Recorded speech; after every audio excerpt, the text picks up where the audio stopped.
By far, so Baker Mayfield has smashed expectations, both as the number one pick and really primarily as the number one pick in Cleveland.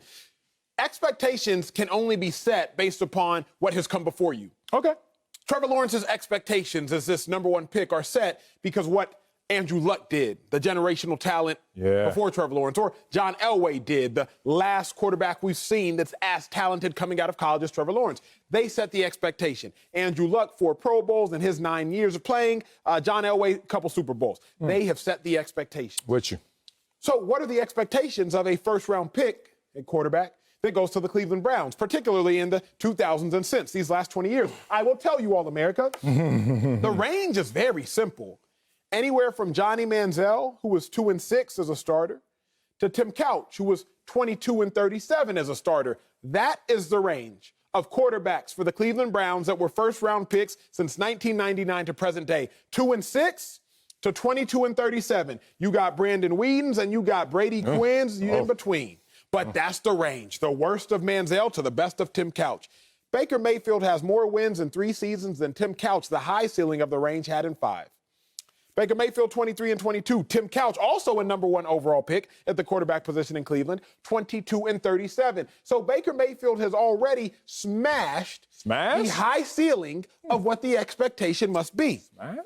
Interesting. If John Elway and Andrew Luck made 1 Pro Bowl after being such highly touted, then the expectation of being the most highly touted quarterback to come out of college would be that 1 Pro Bowl. They have set the bar for expectations. So if Trevor Lawrence goes out and makes 2 Pro Bowls, he would have defeated the expectation. So the expectation for a Browns first-round pick at quarterback, at best, has been 22-37. Baker Mayfield is 23-22 in 3 years. He has trumped all expectations. No, he has not. But you like my take? I did like your take because you made something out of nothing, but it ended up being nothing. But look, I know how they're going to spin this. For Cleveland, they're going to say yes. And you just did that, but not for where he was drafted as the number 1 overall pick. No, he has not exceeded expectations. Once again, you went back to your well, the king of omission right there. I love me some Acho. Because Acho will look at the calendar and rip off pages, say, who needs that month? Oh, who needs that year? I love how you want to stop. Before, when I grew up watching these Cleveland Browns, and there were some high expectations. Do you remember, rest in peace, Marty Schottenheimer? Do you remember those days? Yes, those 3 straight winning seasons, 12-4. Have these Cleveland Browns went 12-4? 10-5, 10-6, out there battling with Denver. We all know what happens in some of those battles. Expectations, you can't start them and when you want to because it supports your narrative. You have to base them on what this franchise expects. And then more importantly, what does the league expect when you're number 1 overall? Baker Mayfield is 23-22 in terms of win-loss record. Acho, that is as close as you can get above treading water, as close as you can get over 500. You know what that is? Let's go to school. 23-22 is like having a 2.1 GPA. But Acho, the daddy, is sitting there saying, we're going to Chuck E. Cheese. My baby got a C. He got a C. And he was the first pick. What school they do that at? Where the valedictorian head of class has a 2.1 GPA. Boy, if you don't stop and lose that ghetto mentality you have of these low-ass expectations. Don't do this on national television. I'm going to do it on worldwide TV. Put context in it. I ain't going to put no context in it. First-round pick last year, Joe Burrow, what'd he do? Got hurt. 2-7-1 as a starter. Hurt. First-round pick the year before, Kyler Murray. What'd he do? He's 13-18-1 as a starter. First-round pick the year before Baker Mayfield. What'd he do? He 23-22 as a starter. The only one in the last 3 years with a winning record as a starter. So that means they all have. Why? Because if you have the number 1 overall pick, you're probably going to a porous franchise. Yes. In the last 40 years, 22 quarterbacks have been selected number 1. 4 have winning playoff records. 2 of them have the last name of Manning. So if your last name ain't Manning, then 2 quarterbacks of the last 20 quarterbacks in the last 40 years that have been selected number 1 have winning playoff records. Baker Mayfield has already exceeded the expectations there by going to the playoffs, winning himself one, before losing himself one. So he's still at least at 500 when all them other cats got losing records. Hold on. Sal, what the hell are you doing up here? Let's keep counting records before board in. Let's go. Jameis Winston. Yeah. Does he have a winning record No. as a starter? All underachievers. He's a then. number one. All overall. underachievers. No, because what do you mean no? achievement has to be based upon that which came before you. So if nobody had gone to the moon yet, if we ain't been to the moon Have yet, they? how you going to... We doing that? What show are you on? Assuming what? somebody been to the moon, right? I heard. Then you can't say, wait a second, you underachieving if you ain't been to the moon yet. Because the expectation I'm telling you is, what have you already achieved?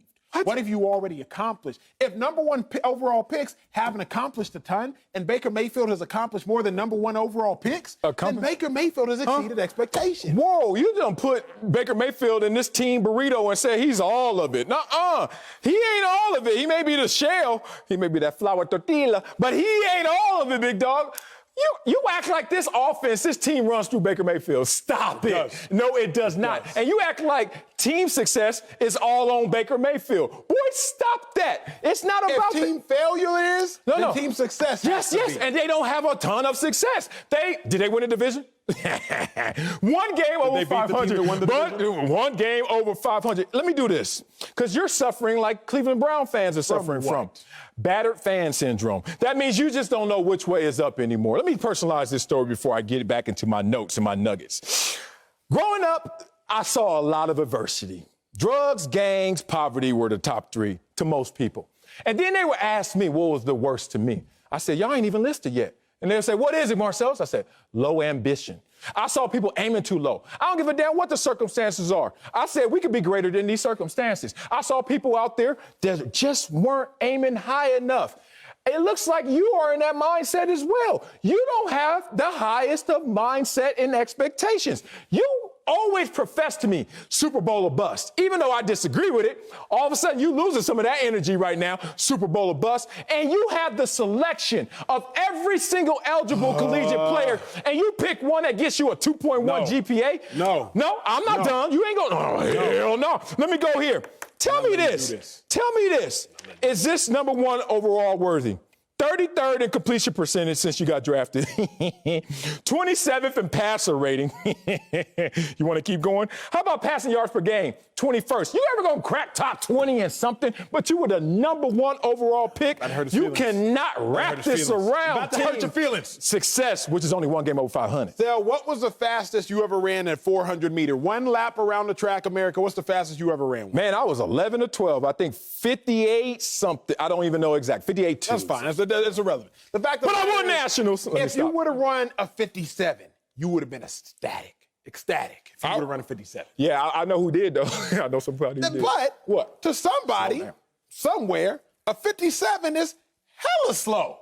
But for Sal, if he would have run a 57, knowing what his PR personal record or PB personal best is, a 57, you would have been ecstatic because you would have been better than anything you had ever done, at least in recent history, if not ever. I love that recent history. Recent. Why you gotta say recent? Baker Mayfield and these Browns. What? I'm listening. The best they have done since 1994. What about before that? Since 1994. Okay. Baker Mayfield has trumped. So don't compare Baker Mayfield's Browns to Tom Brady and his Patriots. Because I'm not going to compare Marcellus Wiley to Michael Johnson. That's what I'm not going to do. If Michael Johnson ran a 400-meter time that Marcellus Wiley would have been ecstatic about, Michael Johnson would be in tears. Michael Johnson, one of the greatest 400-meter runners of all time. He would be in tears. So, Sal, expectations. Prior accomplishment dictate expectations. And the Browns have accomplished much less than what they've accomplished now with Baker Mayfield. You know what? I think you just are a victim of relative expectations, and I'm a victim of absolute expectations. Well, we both got to be victims. Because guess what? We're both losing this one right now. I'm going to say it like this. When your completion percentage is worse than Case Keenum, when your passing yards per attempt is worse than Nick Mullins, and when you have a worse passer rating than Gardner Minshew, I don't want to hear how you exceeding anything, any expectation. It's just as simple, big dog. Michael Johnson, he can jog faster than I ever could run. But there is an absolute standard out there. And please don't take me to Chuck E. Cheese just because of a PR if I still don't qualify by the absolute expectation.